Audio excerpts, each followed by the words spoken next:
Good afternoon. How are you today?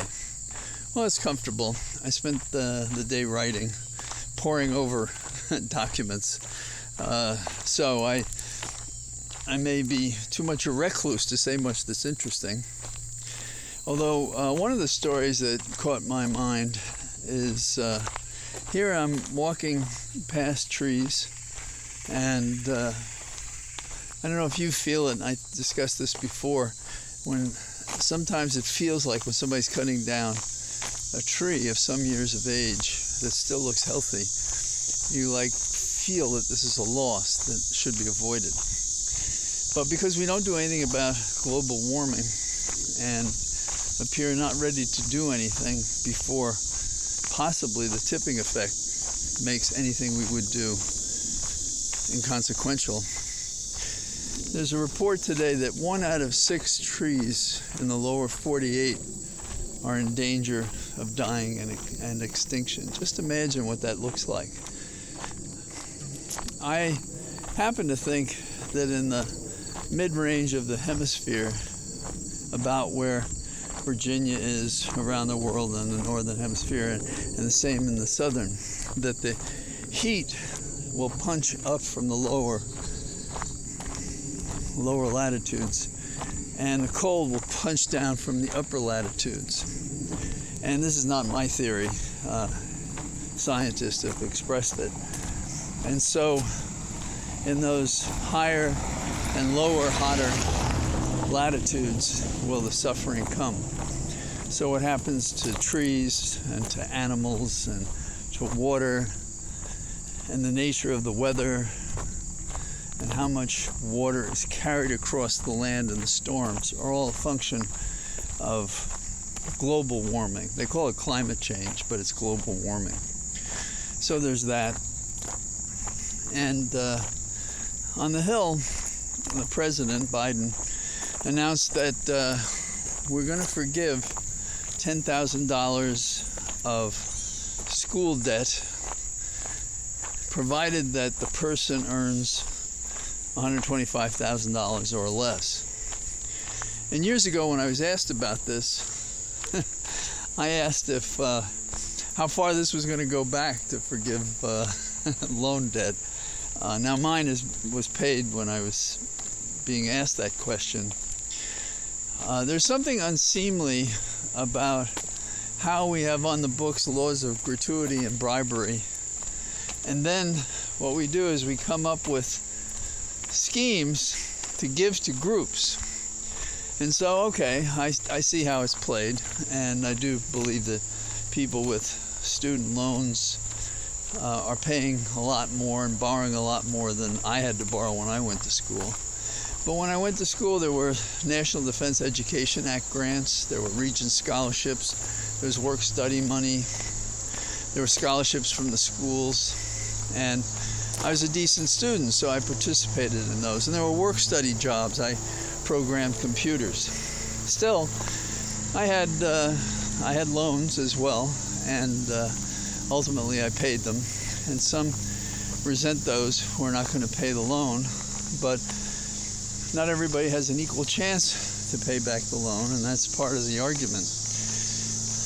The question is the ulterior motive to get students or baby boomers or whomever who have loans to celebrate those who bring home the bacon by legislation when they go into the polling booth. And what we do for our people is not irrelevant to the kind of representation we're getting. If there's a problem, should we be taking care of it? And education, health, there are a whole variety of these issues that define our standard of civilization and how we treat our own. So some get upset that we're going to reduce the loans of people when they didn't reduce my loan or make it go away. Well, education's much more expensive, and there may be problems with these loans that some people may be taken advantage of, and some people find they can't pay for the thing that was going to make the difference in their life. So it's not an easy issue. I'm sure I would have welcomed it when I was younger. So Is that the only difference by which one should deny it to people today who have these larger loans, which compromise what they can do in terms of what they want to do? The recent pandemic has made it possible for us to work at a distance, to study at a distance and so forth, and more people are doing that. And because they're doing that, that's going to change our mobility in that we don't have to be somewhere. And one of the things that ties people down is the geographic location of where they work. Can they live someplace else? Another sad story is that there's a story today that 1/3 of the people in Washington, D.C. have problems with access to food. Can you imagine that? So it's not just a question of what Trump's doing. It's a question of how do we take care of the people that we purport to represent who have these difficulties. And the last, 5 or 6 years, because of the Trump influence and the hateful way our citizens are considered, we're not taking care of each other. We're not taking care of our own, and we have to do more of that. So in the end, I celebrate what Biden is doing because I do believe whatever opportunities I had, a large function of it was the education that I could get and the various grants and scholarships and so on and so forth. Because my parents were middle class. My dad was a carpenter, electrician, and a plumber. And my mom occasionally worked as a switchboard operator and typist at a Biograph Studios, which was a studio in the Bronx, just across the street from the picturesque tenement where we lived. So we have to pay attention to those people so that other people can come out of those neighborhoods and make a difference for others. What does it matter if we only help the rich secure money they don't need for things they don't have, that they need not have? And at the risk of all these concerns, whether it be the environment, whether it be someone's education, whether it be someone's health, whether it be these things that are so critical, that aren't appreciated as much when we're young and invulnerable, but become